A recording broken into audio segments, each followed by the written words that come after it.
a system has succeeded in setting us up to set ourselves apart. Mr. Speaker, let me give some few facts for the Hansard of this House. I had the privilege of chairing Ghana Water. Every single reform I initiated ended up in the media, caused by the very people who perpetrated it. And in the end, it turned political. So, nothing gets done. ECG, I had the privilege of chairing the board in July. Because I'm a businessman, the first question I ask myself is that how can ECG award a contract? And when the contract is awarded, all the person does is deliver at the port, present bill of lading, and request for payment. I said, with the greatest respect, I don't want to use a word. This is Parliament. I was shattered. I said, how? And ECG would have to pay. So I realized that ECG was paying a lot of bills when they have not even had access to the goods. And when you ask them, I asked the procurement manager, director of procurement, a question. I said, why did he say, oh, Chairman, this is the practice since. This is the practice. And they will bring you document. I listened to Honorable Member for Sekondi, lawyer, you from Sekondi, question meeting. And I am adopting his submissions as though they were mine. The time has come. This politics, somebody says MPP, NDC, it's a system problem that I will any day support this minister to embark on reforms. How come containers at the ports, containers that have arrived, the bureaucracy at our ports, they say the containers are missing. Mr. Speaker, it is true that when these containers come, there is some connivance with some customs officials, and they sell these containers, these cables that ECG needs after the supplier has been paid. They sell the container, and then people resell back to ECG. Are we pretending we don't know?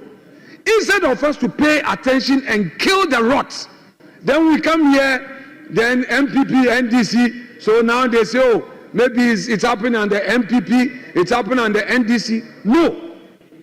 An honorable minister, I know what you can do. If we can give you support to do it, you must adopt a posture, a non-partisan posture, and tackle the rots.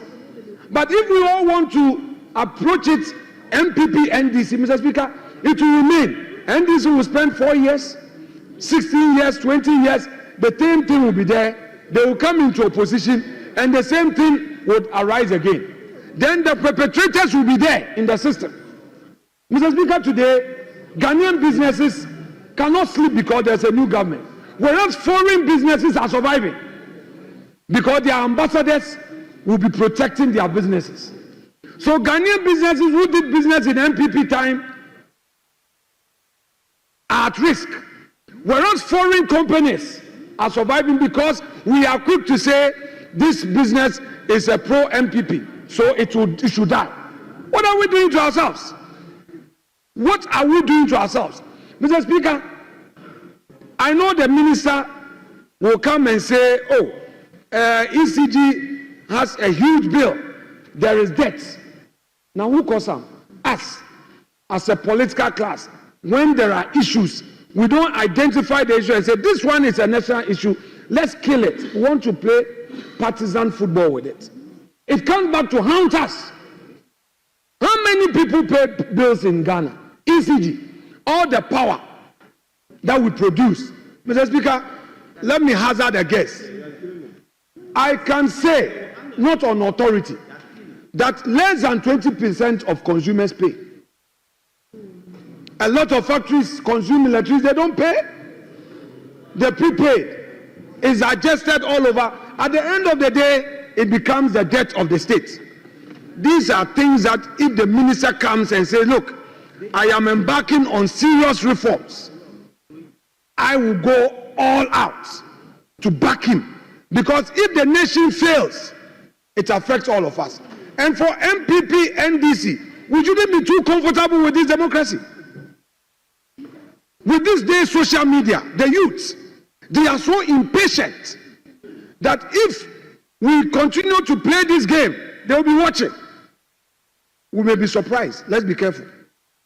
Let us be careful as a political class. The issue at stake is scandalous, is serious, it's not MPP, NDC matter. All these public institutions, and sometimes some of the appointees of the previous government, you see them even saying that they are professionals. They were not MPP. Now they come here and then they are dining with you. You're also happy. When you lose power, they turn around and they do this and that and that. And then they are hitting our heads and we are here shouting. No.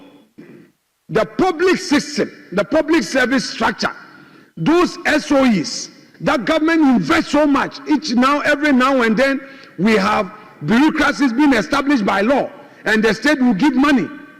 Look at the initiative, this gold bond initiative. For all you know, government means well. But trust me, if in the enactment we don't put in place the support systems, people will take the money and say, but I helped the NDC to come to power. He will even go and buy the gold, and you cannot even prosecute. I invested in Winneba. I bought taxes for my people. The person is working. He's not paying. You can't prosecute. You can't even then have to pay. What is going on in the country? Because politics. We know. We set up initiatives. Where we are helping our people. We give them the loans. Kufuor's Maslock. People didn't pay. Rawlings's intervention program, poverty alleviation, they didn't pay. When Rawlings lost, Atamus lost, and Kufuor came, all the attempt to prosecute those people who didn't pay the loan, they said because they were NDC. When Kufuor also came and they took the loan and they didn't pay, and Atamus was prosecuting, they said, I'm MPP. And it's been going on, and we see saying national debts. All these social interventions that are going down the drain, it's become consumption, not investment.